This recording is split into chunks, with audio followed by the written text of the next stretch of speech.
కోసం చనిపోయిన తర్వాత యేసు తిరిగి ప్రాణంతో లేవడం ఎందుకు చాలా ముఖ్యమో మీరు ఎప్పుడైనా ఆలోచించారా?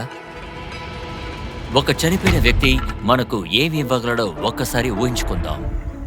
అతను మనకు జీవాన్ని ఇవ్వగలడా? లేదు, అతను ఇప్పటికే మరణించుంటాడు.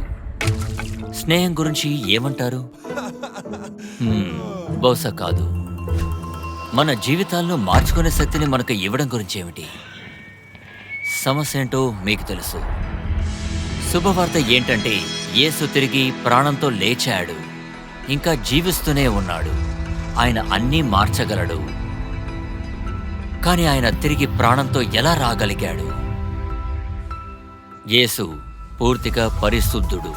అంటే మనల్ని చంపే దుర్మార్గం అతని సమాధిలో ఉంచలేకపోయారు. మృత్యువును జయించినంత మంచి వ్యక్తి అతడే. మన విరిగిపోయిన స్థితిని సరిచేయడమే కాకుండా మన దుష్టత్వాన్ని కడిగివేసి తనతో జీవితాన్ని మనకు ఇవ్వడానికి, సేవ మరియు ఆనందంతో నిండిన జీవితం ఆయనకు ప్రేమ మరియు సేవలో అర్పించబడింది. ఎందుకంటే అతను ఇచ్చే జీవం ఎన్నటికీ అంతం కాదు.